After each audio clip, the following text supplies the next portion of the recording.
Good morning students. Today there is our English languages period. Today's date is 24th of September 2021. Today is Friday. Okay, and today also we are going to see the explanation of question D.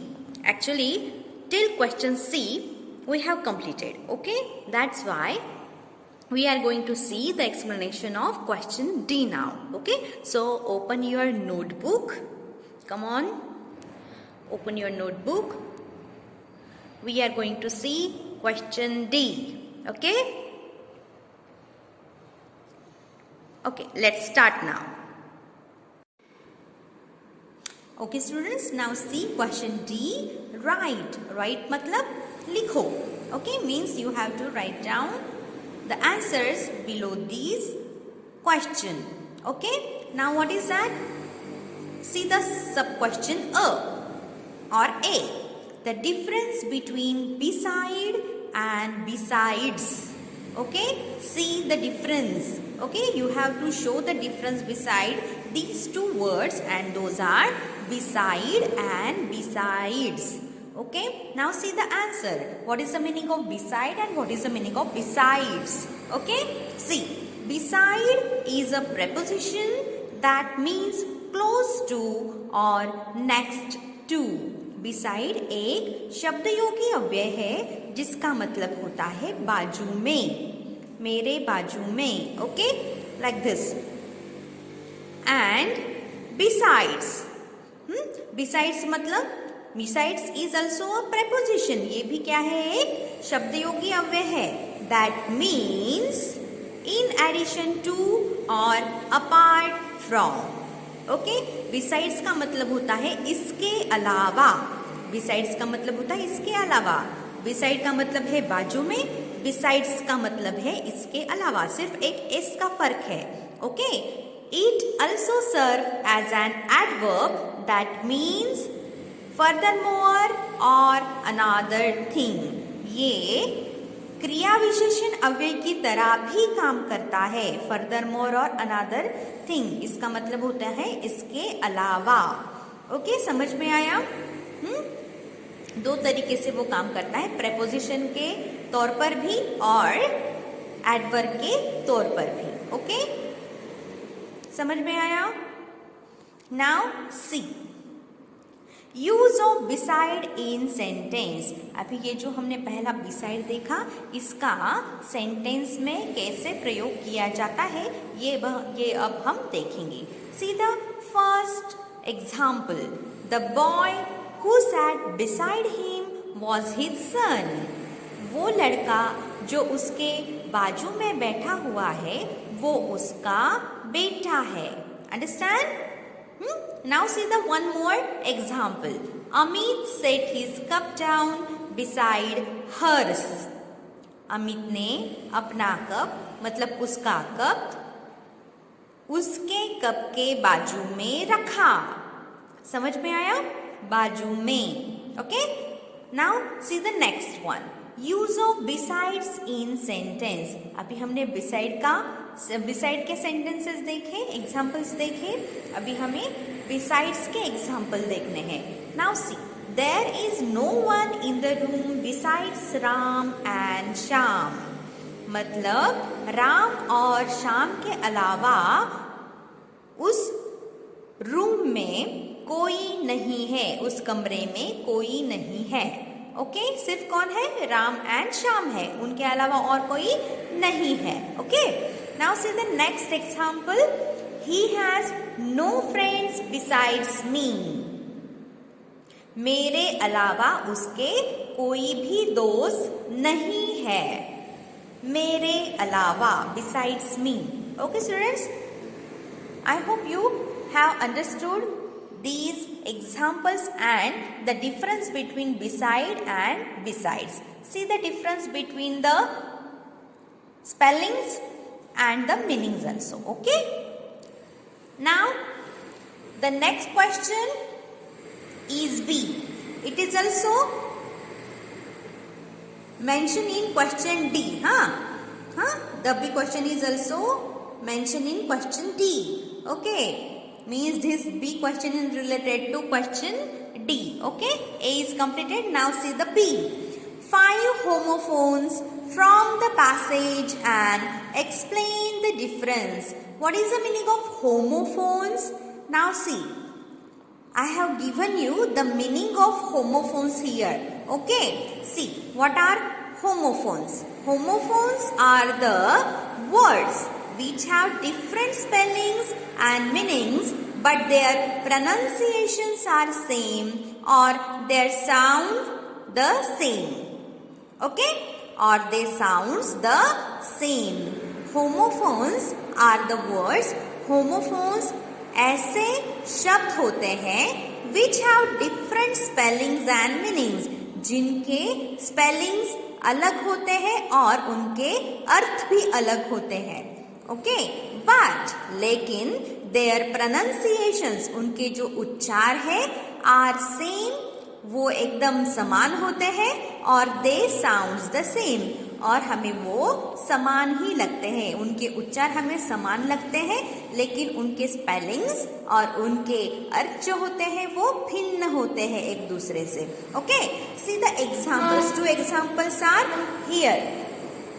For example, I and EYE, I. I और I दोनों का उच्चार करने पर हमें एक ही उच्चार समझ में आता है. वो क्या है? I. लेकिन see the spellings, but see the spellings, I मतलब मैं, और EYEI का मतलब होता है आँख. Do you understand? Means these 2 words sounds the same, but their spellings and their meanings are different. Okay? Now see the next examples. Here and here. Here का मतलब होता है, here क्या है? एक verb है. Here is a verb. Here is a verb. Here is an verb. Sorry. Here is a verb. Here का मतलब होता है सुनना. To hear का मतलब होता है सुनना. And HERE, here का मतलब होता है यहाँ. Once again I am telling you the explanation. Here is a verb. Here एक क्रियापद है. To hear का मतलब होता है सुनना. And HERE, here का मतलब होता है यहाँ. See, the pronunciation of here, HEAR and HERE here are same. The pronunciation of these words are same, but their spellings and their meanings are different. Do you understand now? These are called homophones. Now, see. 5 homophones from the passage. आपको ये जो comprehension passage दिया है, उससे आपको 5 homophones ढूंढने हैं. एक होमोफोन हमने किस लिए, ये पांचों भी homophones हमने किस में से लिए हुए हैं? Comprehension passage, Alice in Wonderland से लिए हुए हैं, और उसके आगे उसको उससे समान लगने वाले होमोफोन्स आगे दिए हुए हैं. Okay, now see the first one. Of का मतलब होता है के बारे में. Okay, OF, of, it is a preposition. ये भी एक क्या है? शब्दयोगी अव्यय है. See the explanation of this OF, of. Expressing the relationship between a part and a whole. मतलब किसी भी हिस्से के और किसी एक पूरे चीज के बारे में या किसी व्यक्ति के बारे में ये क्या दर्शाता है? रिलेशनशिप, नाता दर्शाता है. Okay, second, expressing the relationship between a scale और मेजर एंड अ वैल्यू. और दूसरे तरीके से कैसे? मतलब स्केल, मेजर और वैल्यू, ये जो आकार है, मापन है और कीमत है, इसमें भी ये क्या करता है? अपना नाता दर्शाता है. OF, of. Okay, now see the next. We use of when we want to show that people or things relate to other things or people. We use of. हम of का इस्तेमाल या प्रयोग तब करते हैं when, जब we want to show, हमें ये दर्शाना होता है that कि people or things, लोग और चीजें relate to other things, जो दूसरे चीजों से और पीपल दूसरे लोगों से नाता रखती है. Okay, for example they are workers of the factory. वो उस कारखाने के कामगार है. समझ में आया? फैक्ट्री के वर्कर्स हैं. They are workers of the factory. Workers of the factory, कारखाने के कामगार. ओके, समझ में आया? Okay, once again I am telling you the explanation. हम ये जो of, ये preposition है, शब्द योगी अव्यय है. कब इसका प्रयोग करते हैं? जब हमें दर्शाना होता है कि लोगों का लोगों से या चीजों का चीजों से या लोगों का चीजों से कैसा संबंध होता है. लोगों का लोगों से, चीजों का चीजों से, या लोगों का चीजों से या चीजों का लोगों से क्या संबंध होता है, ये सब हम यहाँ पे ऑफ के जरिए दर्शाते हैं. Do you understand? Now see the next spelling. OFF of. सिर्फ एफ का फर्क है यहाँ पे, लेकिन see the pronunciation is same. Of is an adverb. Adverb है ये. क्या है ये? एडवर्ब है. एडवर्ब का मतलब होता है क्रिया विशेषण. The word of mostly means separating or moving away from something. Of का मतलब क्या है? ज्यादातर of का मतलब होता है किसी चीज से दूर चले जाना. The policeman is off duty today. मतलब उस पुलिसमैन को, उस पुलिस को आज ड्यूटी नहीं है. Okay, His son is off today. ऐसा अगर हमने कहा तो उसका लड़का आज एक्सपायर हो गया. यहाँ पे ऐसा भी मीनिंग होता है. इसका मीनिंग होता है सेपरेटिंग और मूविंग अवे फ्रॉम समथिंग. किसी चीज से सेपरेट हो जाना या किसी चीज से हर तरह से दूर हो जाना. ओके, दो मीनिंग्स यहाँ पे निहित है. पहला है, अभी पहला तो हमने एक्सप्लेनेशन दिया है. The policeman is of duty today. Policeman को आज क्या नहीं है? ऑफ है. मतलब आप छुट्टी है, उसको ड्यूटी नहीं है आज उसकी.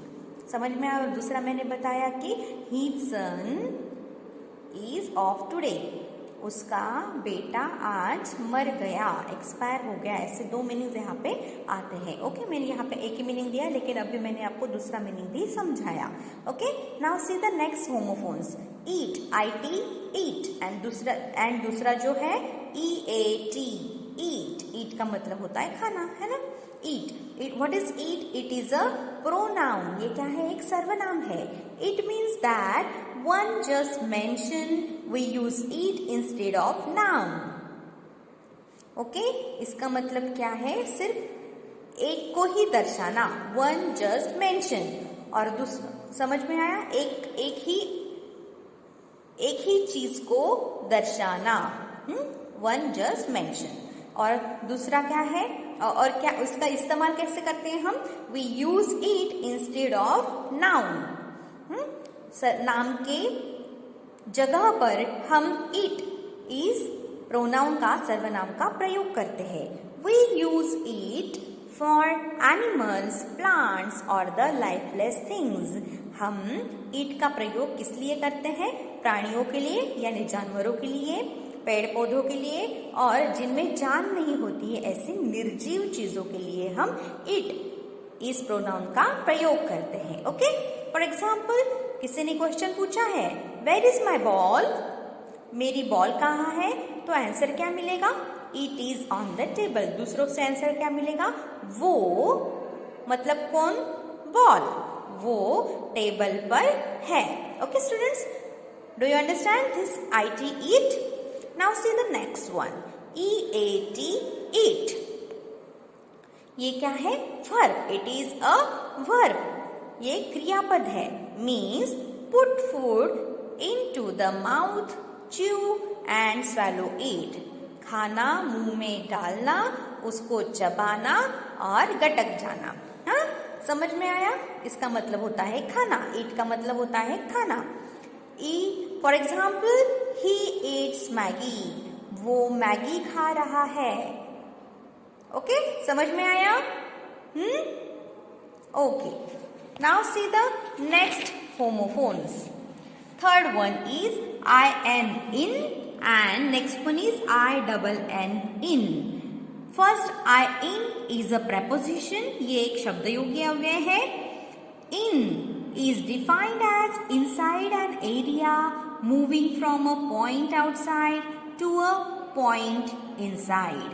ये इसका मीनिंग है। ओके, इन का मतलब होता है, इसको कैसे डिफाइन किया जाता है, इसकी संज्ञा संकल्पना कैसे बनती है कि किसी चीज के अंदर। ओके, किसी चीज के अंदर। सीधा example, the dog is in her bed. वो कुत्ता उसके बेड में है। ओके, समझ में आया? ना next, INN in. What is this? It is a noun. ये क्या है? एक नाम है। A place which provides travelers lodging and food. इसका मतलब होता है एक ऐसी जगह जहाँ पर जो प्रवासी होते हैं, ट्रैवलर्स होते हैं, उनको लॉजिंग मतलब रहने की सुविधा और खाने की सुविधा देना। मतलब ये एक प्रकार का होटल ही होता है जो लॉजिंग एंड फूड क्या प्रोवाइड करता है? लॉजिंग एंड फूड प्रोवाइड करता है, रहने की सुविधा और खाने की सुविधा। For example, this is our inn and we choose who stage here. ये हमारा होटल है और हम चूज करेंगे कि कौन यहाँ पे रहेगा। समझ में आया? Now see the fourth one, DEAR dear and DEER dear. See the spelling difference. See the first one, DEAR dear. It is an adjective. ये क्या है? क्रिया विशेषण है। Means इसका मतलब होता है regarded with deep affection. किसी के साथ regarded with deep affection, मतलब affection का मतलब होता है love. ओके, affection का मतलब होता है love. किसी के बारे में ज्यादा प्यार से बोलने के लिए हम डियर का प्रयोग करते हैं। Okay, I met my dear friend after so many years. मैं मेरे प्यारे दोस्त से बहुत साल के बाद मिला। Okay, I met my dear friend after so many years. मैं मेरे प्यारे दोस्त से, डियर का मतलब क्या होता है? प्यारा। ओके, मेरे प्यारे दोस्त से मैं बहुत सालों बाद मिला। Do you understand? Now the next one, DEER deer means hoofed, grazed or browsing animals. Okay? Deer आपको सबको पता है ये क्या है? एक चरने वाला जानवर है जिसको हम हिरन कहते हैं। Okay, for example, deer are good swimmers. Deer क्या है? बहुत अच्छे तैराक होते हैं, मतलब पानी में वो बहुत अच्छे से तैर सकते हैं। Okay, now see the next homophones, the pair of homophones, FEET feet and FIT fit। पहले फिट का मतलब होता है FEET फिट का मतलब है, ये क्या है? प्लूरल ऑफ फुट है। ये एक नाउन है, ये एक नाम है। प्लूरल ऑफ फुट, फुट मतलब पैर, पैर का ये क्या है? एक बहुवचन है। The lower extremity of the leg below the ankle on which a person stands और वॉक्स। इसका मतलब होता है अपने पैर के निचला वाला जो हिस्सा होता है एंकल के नीचे, तो उसे कहते हैं हम फीट। ओके, जिस पर कोई इंसान खड़ा हो सकता है। For example, I had no shoes for my feet. मेरे पैर के लिए कोई भी जूते नहीं है. ओके, नेक्स्ट, मेरे पैर के लिए जूते नहीं है. ओके, मतलब मेरे पास जूते नहीं है, ऐसा इसका मतलब होता है. Okay, next, fit, FIT, fit, ये क्या है? इट इज एन एडजेक्टिव, ये एक क्रिया विशेषण है. इसका मतलब होता है means it good, in good health, especially because of regular physical exercise. Fit का मतलब होता है अच्छी सेहत, इन गुड हेल्थ, अच्छी सेहत. एस्पेशली मतलब स्पेशली, एस्पेशली का मतलब ही स्पेशली होता है, मतलब विशेषतः. Because of regular physical exercise, रोज की शारीरिक कसरत करने की वजह से जो बॉडी मिलती है उसे कहते हैं हम फिट बॉडी, मतलब अच्छी सेहत. Okay, for example, my family keep feet by walking and cycling. मेरी फैमिली खुद को क्या करती है? चलने की वजह से और साइकिलिंग की वजह से खुद को तंदुरुस्त रखती है. समझ में आया? So students, these are homophones. Now you know the meaning of homophones. I hope you have understood the concept of homophones. What are homophones? Homophones are the words which are sounds same but their spellings and their meanings are different. Okay students? Now here we have completed our comprehension passage Alice in Wonderland. So students, you have to learn these questions by heart. Okay students, this is for today. Thank you so much. Stay home, stay safe, and listen the video again and again, because I have given you the questions in for your terminal examination. You have to read the passage at home properly and learn these question answers at your home. Okay, till then, goodbye. Thank you so much. Stay home, stay safe. Bye.